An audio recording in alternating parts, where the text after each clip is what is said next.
nosotros vamos a trabajar con el Visual Studio en hay distintas versiones que se pueden instalar. Hay versiones gratuitas de Visual Studio que son las versiones Community.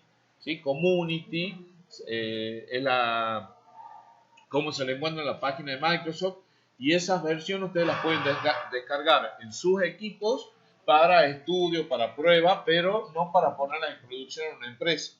¿Sí? Pero para estudiar, para aprender y todo, lo pueden usar libremente. Lo único que sí, ustedes tienen que tener una cuenta de Outlook o Hotmail, ¿sí? Porque les piden una cuenta de Outlook o Hotmail para que mantenga como activada el producto. Bien. Acá vamos a usar el 2015, si bien yo tengo varias versiones, vamos a usar el 2015 porque ustedes tienen en sus máquinas el 2015.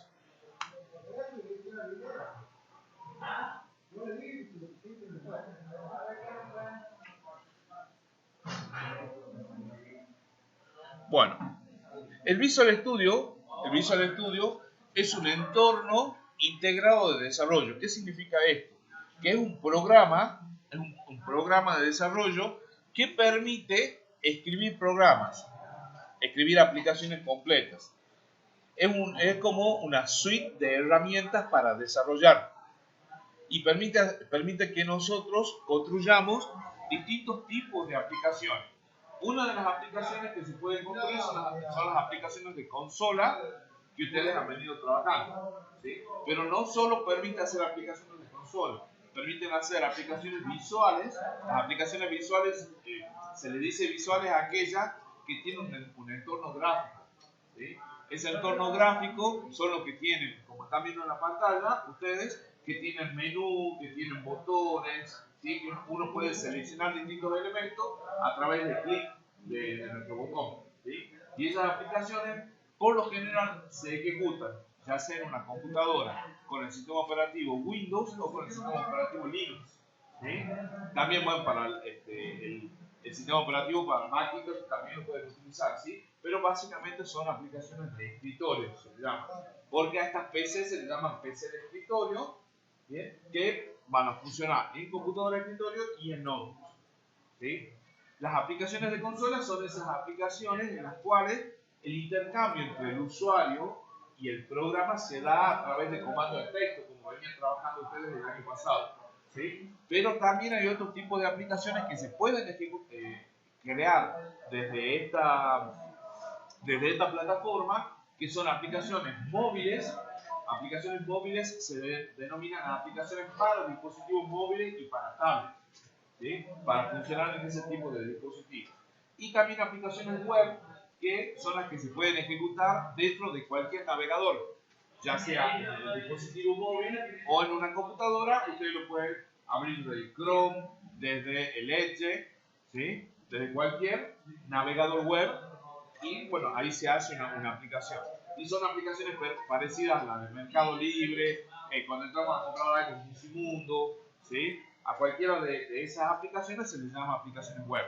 Bien, nosotros vamos a comenzar ahora creando una aplicación de consola, que es una de las aplicaciones más básicas, ¿sí? Vamos a poner un nuevo proyecto.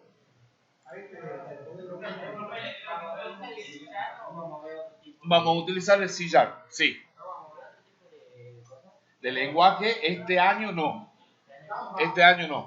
Vamos a utilizar, buena pregunta, vamos a utilizar el C#. El C# tiene una ventaja, ¿sí? Es un lenguaje que dentro de todo es bastante potente. Si bien hoy en día las aplicaciones de escritorio no están en la cima del boom de las aplicaciones, sino que la mayoría de las aplicaciones que se desarrollan hoy en día son aplicaciones web, ¿sí? Sin embargo, para aplicaciones de escritorio que uno necesita en una empresa para hacer trabajo interno u otras cosas, se utiliza el C#. El C# tiene una ventaja, que tiene una sintaxis que es muy parecido a lo que es el Java, ¿sí? Al C++, y también el JavaScript tiene más o menos algo similar. Entonces, pasar de uno lenguaje de eso al otro no cuesta tanto porque la sintaxis es similar, ¿sí? Los comandos son parecidos, entonces vamos tratando de elegir algunos lenguajes que utilicen una sintaxis similar. ¿Bien?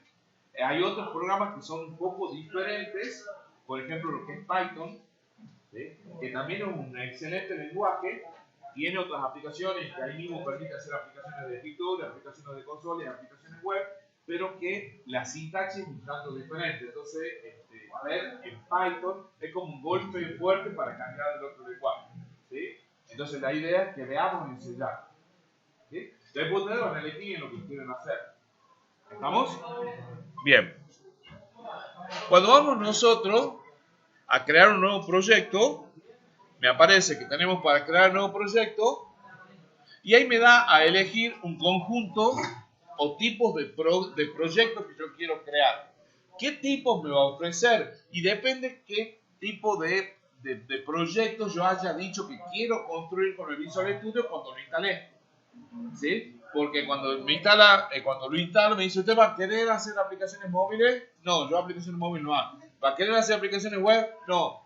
¿Qué va a querer hacer? Bueno, yo quiero hacer solo de consola y solo visuales con botón y todo. Entonces me hace la instalación es mucho más chica, no me pone todas las herramientas, sino lo usa todo. ¿Sí? Entonces depende de la instalación que nosotros hagamos, acá nos va a aparecer un conjunto de tipos de proyectos que podemos hacer. ¿Bien? De hecho, bueno, yo le puse también para hacer aplicaciones web y otras cosas. Era un ejemplo lo que le decía, ¿sí? Y ahí me dice, ¿qué es lo que quiere hacer? Una aplicación de Windows Phone, que son los proyectos visuales, o aplicaciones de consola, ¿sí? Hay los otros tipos de proyectos, por ahora no vamos a charlar, ¿sí? Pero haciendo uno de consola, acá me pregunta qué nombre le quiere poner al proyecto, ¿sí? Y acá yo le puedo poner Primer ejemplo, 61, 1, 2023. Le pongo 61% primer grupo del 2023. ¿Sí? Inmediatamente abajo me dice a dónde quiere guardar la ubicación del proyecto. ¿Sí? Pueden crear una carpeta para ustedes mismos o dejar que directamente el mismo programa me ofrezca la carpeta donde está guardado todos los proyectos. ¿Sí?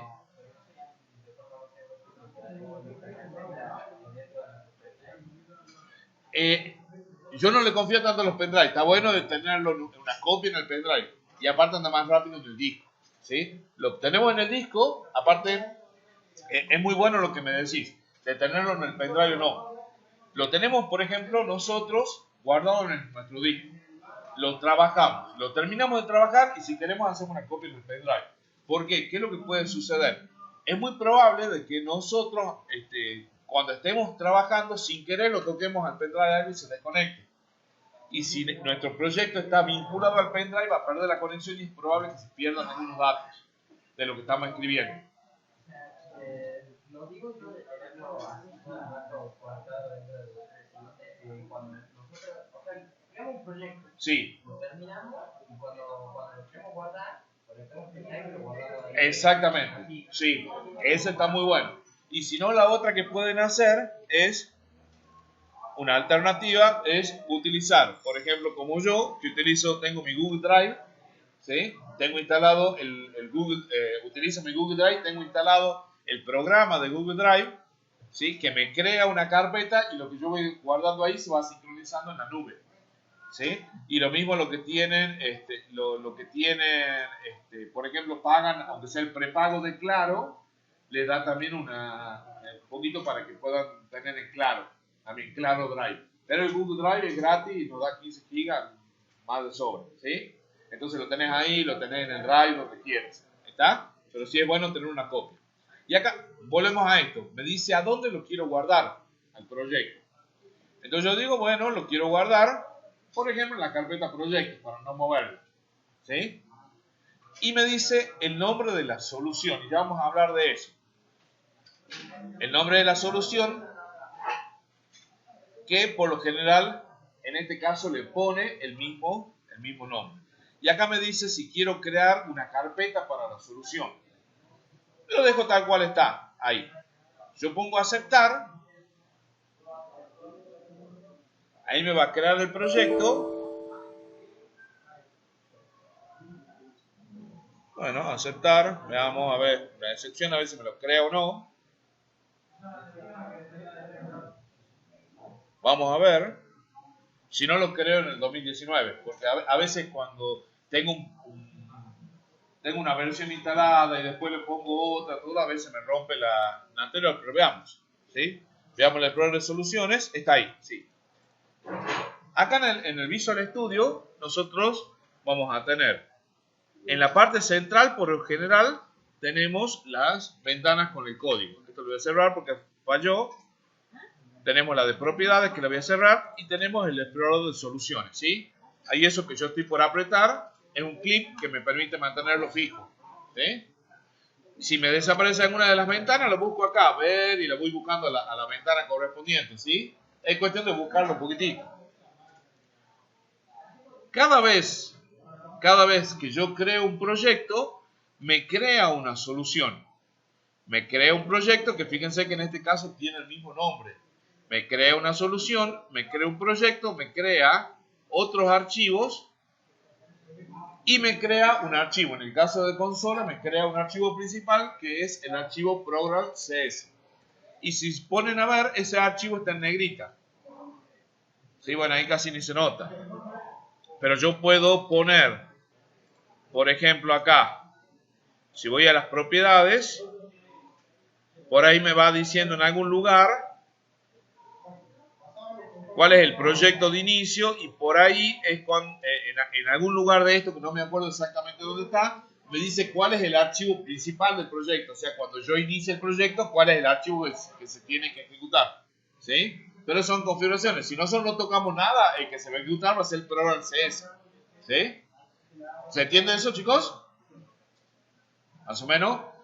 Les digo que en principio nosotros tenemos nuestro proyecto que nos ha creado y nos ha creado toda una estructura de carpetas y un archivo program.cs. ¿Sí? Cuando nosotros ejecutemos, se va a ejecutar. Y ahora, bueno, disculpen, voy a cerrar y volver a abrir.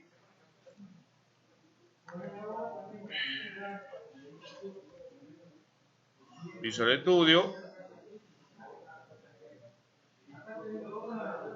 Lo vuelvo a abrir rápidamente.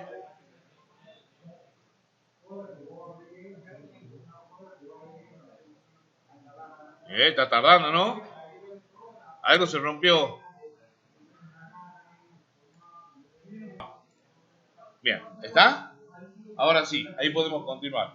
Les decía, cuando ejecutemos nuestro programa, cuando ejecutemos el programa, lo que se va a ejecutar es este programa, que es el programa CS, que es en particular lo que está escrito en este sector. ¿Sí? Que por la estructura del programa o del proyecto tiene un montón de otros componentes. ¿Vamos bien hasta ahí? Bien. Antes de ir de lleno al programa en sí, ¿sí? Y retomando lo que vos habías dicho que es sumamente importante, nosotros tenemos que tener en cuenta de que cuando nosotros creamos un proyecto, por ejemplo acá yo pongo en documentos,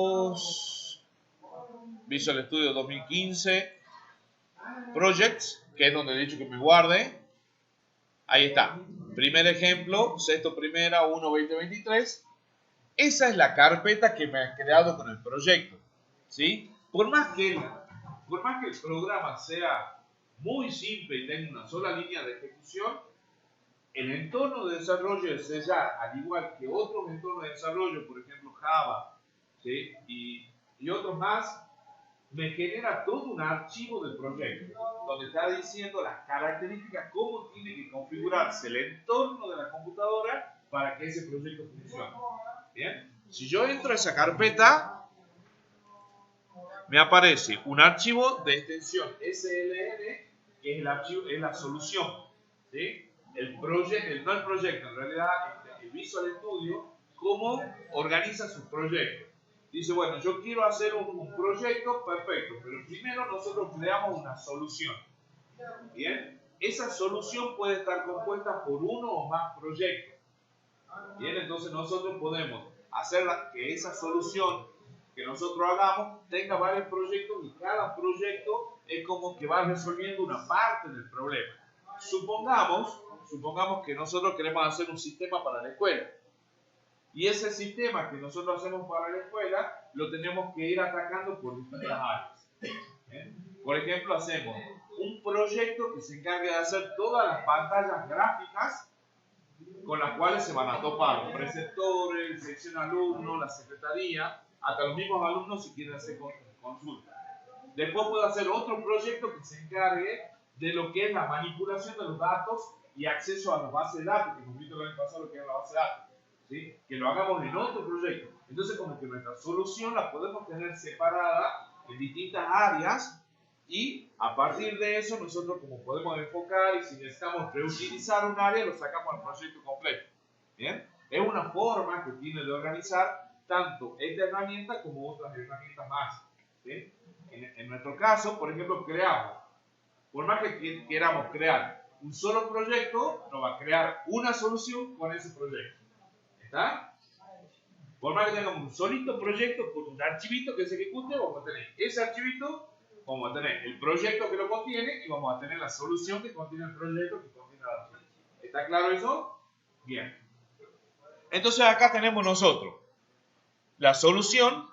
Ese archivo es fundamental porque ese archivo de solución dice cuáles son los proyectos que forman parte de esa solución y algunas características de cómo debe ejecutarse la solución dentro del sistema operativo. Luego de eso están las carpetas para cada proyecto. ¿Sí? Una carpeta para cada proyecto. Entonces yo entro al proyecto y pueden ver que hay un archivo que está acá, ¿sí? Que ese archivo tiene el nombre del proyecto y tiene la extensión CSPRO, que significa sellar project, del proyecto sellar. Y ese archivo, si uno lo puede abrir, a ver si me deja abrirlo. Abrir yo lo voy a abrir con un blog de notas, ¿sí? Fíjense, ese archivito, si lo abro con el blog de notas, no con me está diciendo ahí cuáles son todos los archivos que tiene ese proyecto, ¿sí? Cómo está compuesto el proyecto, con qué versiones yo tengo que hacer, con qué versión tengo que hacer el debug, con qué versión, a dónde va a ir a parar cada vez que yo lo ejecute, ¿sí? Todo eso está ahí. Y después tiene el programa CS y otros archivitos más para que se ejecute, que no viene al caso que le explique exactamente. ¿Sí? ¿A dónde quiero llegar con todo esto? ¿Sí? Cuando uno crea un proyecto, ya sea en C# o en Java, utilizando por ejemplo la herramienta NetBeans, que es otra herramienta para generar otro tipo de proyecto, cuando yo creo un proyecto, así sea de un único archivo, me crea toda una estructura del proyecto. Y si yo necesito llevar ese proyecto de un lugar a otro, puedo verme tentado y cometer el error de querer llevar solo este archivo. ¿Sí? Bien, ¿qué pasa si llevo solo ese archivo? Cuando yo quiera ejecutarlo, no lo va a poder ejecutar porque necesita todo el contexto para ejecutarse. ¿Está? ¿Se entiende, chicos? Pero qué fácil, buena pregunta. Entonces, ¿qué hago? Yo he traído el archivo solo. ¿Sí? He traído el archivo solo y no he traído todo el proyecto. ¿Qué hago? No lo puedo ejecutar, no puedo hacerlo y no tengo una alternativa para hacer. Puedo agarrar y a este archivo, abrirlo, por ejemplo con el blog de nota, copio lo que está acá adentro, creo un nuevo proyecto y lo pego a lo que está allá adentro. ¿Sí? Esa es una forma. Pero ¿qué es lo que pasa? Voy a perder, si yo hice configuraciones a mi proyecto, lo pierdo. ¿Está? Lo único que puedo recuperar es el código. ¿Se entiende eso? Entonces, si yo cometí el error y me llevo solo esa partecita, tengo que agarrar, abrirlo con el editor de texto, ese archivito, copio el fragmento del código yo escrito, creo un nuevo proyecto en blanco y le pego el código. ¿Sí? Es una alternativa. Pero consejo, lo mejor que pueden hacer, agarrar, vienen para acá y se llevan la carpeta completa. ¿Sí? Lo que pasa es que a veces de verdad, a veces es tedioso llevarse por programitas de 20 líneas, llevarse toda una carpeta con 30 archivos. ¿Sí? Pero lo que pasa es que a veces también el Visual Studio es una herramienta de programación que permite hacer programas grandes. No está pensado para hacer programitas chiquitos. ¿Okay? Nosotros hacemos programitas chiquitos porque estamos practicando, estamos aprendiendo, pero están pensados para hacer programas potentes, programas grandes. Entonces, de entrada, crea toda una infraestructura. ¿Vamos bien hasta acá? Bueno. Entonces, volvemos nosotros a nuestro Visual Studio. Y yo les decía de que acá es donde ustedes van a tener que escribir el código. Y empecemos con el código. ¿Sí? Uno de los elementos fundamentales que teníamos que utilizar eran las variables, ¿recuerdan? Bien, esas variables que nosotros utilizábamos tenían diferentes tipos de datos. Había tipos de datos enteros, había tipos de datos decimales.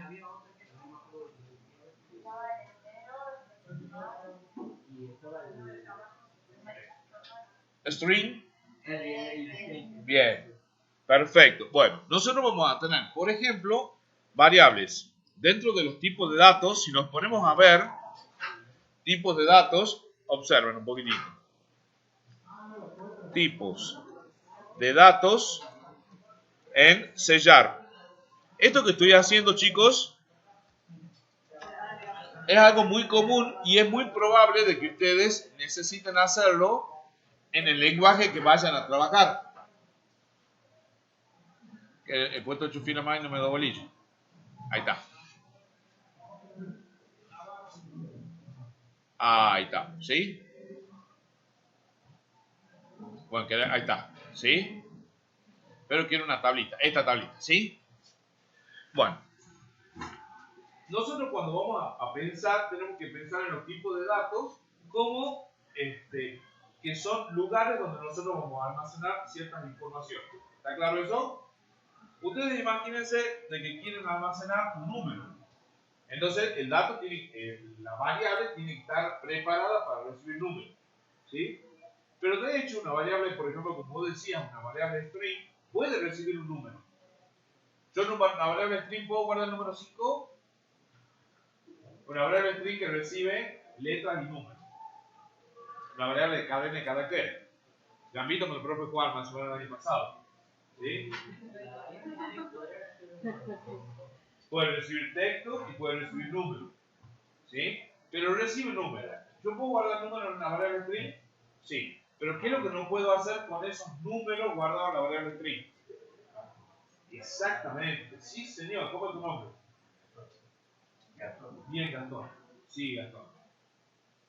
No puede resolver números. ¿Sí? Una variable string o un número representado como string, lo único que puedo hacer es concatenarlo, o sea, ponerlo uno a continuación del otro. ¿Sí? Por ejemplo, si yo digo 5 más 10, y ambos son del tipo string o del tipo texto, no me va a decir 15, 5 más 10, me va a decir 510, porque lo que va a hacer es juntar uno con el otro. ¿Verdad? No lo va a interpretar como un número. Entonces yo tengo que decir, a ver, ¿qué es lo que quiero utilizar? Perfecto, entonces quiero utilizar números.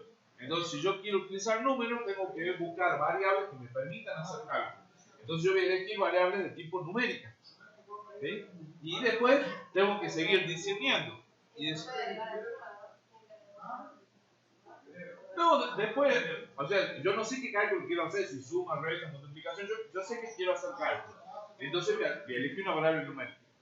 Y después me pregunto, y la segunda pregunta va a ser, toca a tu compañero que se despierta. La segunda pregunta va a ser, que quiero hacer, es, esos números que yo quiero guardar, ¿son números enteros o números con decimales? ¿Sí? Porque si yo, por ejemplo, digo, bueno, yo quiero saber la cantidad de alumnos que tiene este curso, entonces yo sé que voy a tener 15 o 16, no voy a tener 16 y medio, y no me hagan la broma del petizo. ¿Sí? Claro, ¿está bien? Ah, bueno. Es 15 o 16 alumnos. Porque por ahí tiene un compañero petizo y dice, pero él vale por medio. No. ¿Sí? ¿Está? Entonces, tenemos 15 o 16. No hay changüí en el medio. ¿Sí? No, ustedes se hacen la pregunta. ¿Sí? Ustedes se hacen la pregunta y dicen, a ver, ¿tengo que guardar números enteros o tengo que guardar números por decimal? Si yo digo, bueno, tengo que guardar el precio en la nafta, y que usar un número entero o un número decimal. Por decimal, ¿sí? Porque la nafta, viste que voy acá, 205,72, ¿sí? O tengo que guardar un peso o una altura en metros, ¿sí? O cualquier número que necesite números decimales, entonces ya ahí tengo una división. Números enteros, un número decimal. Ahora bien, supongamos que elijamos número entero. ¿Sí? Entonces, si elegimos número entero, yo voy a decir, bueno, pero ¿qué quiero guardar? Por ejemplo, bueno, quiero guardar mi edad. ¿Hasta cuántos dígitos puede tener mi edad? 3 a lo sumo, ¿verdad? Si llego bien, pero no. Vos no tenés fe que llega al 100. Bueno. Pero digo, en el peor de los casos, pensemos, una persona cualquiera, no pensemos en mí, pero una persona cualquiera, una persona que se cuide, que sea flaquito, que haga deporte y todo, puede llegar a 100 años, ¿verdad? Sí. Yo no creo tampoco que llegue, pero bueno. Pero supongamos que llegamos a 100 años. Entonces pensamos que esa variable tiene que ser capaz de guardar un número hasta los 100 años. Hasta los 100 años, no, hasta 3 dígitos. ¿Sí? Bien. Ahora bien, pero yo ahora quiero guardar un DNI. Y los DNI estamos en el rango de los 41 millones. Entonces tengo que buscar alguna variable que me permita almacenar los 8 dígitos de mi DNI. Es más, ahora quiero almacenar mi número de tweet, que se le agregan 3 dígitos más, 2 adelante y 1 atrás. Entonces, si lo quiero guardar en una sola variable, porque yo podría decir, bueno, lo separo en 3, los 8 del medio, una variable para los 2 de adelante y una variable para el último. ¿Sí? Pero si yo quiero guardar todo junto, tengo que elegir una variable que me permita hacer eso.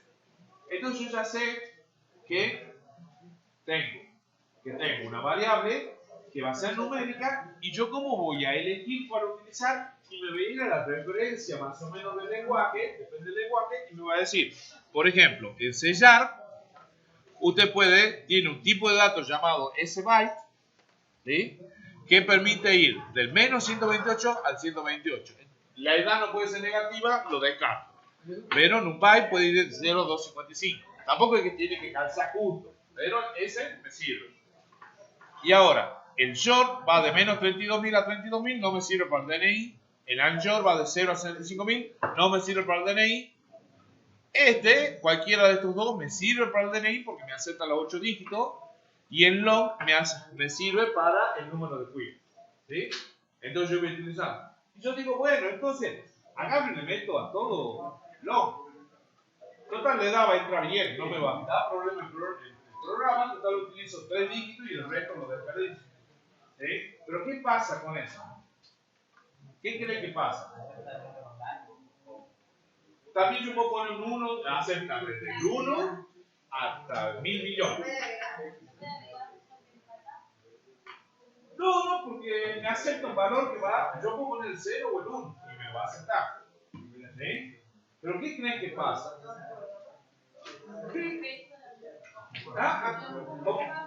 ¿Ocupa? Bien, puede ser lo mismo. Ocupa espacio innecesario. Miren lo que pasa acá. Yo quiero utilizar para la edad, si yo utilizo esto, ¿cuántos bytes ocupo?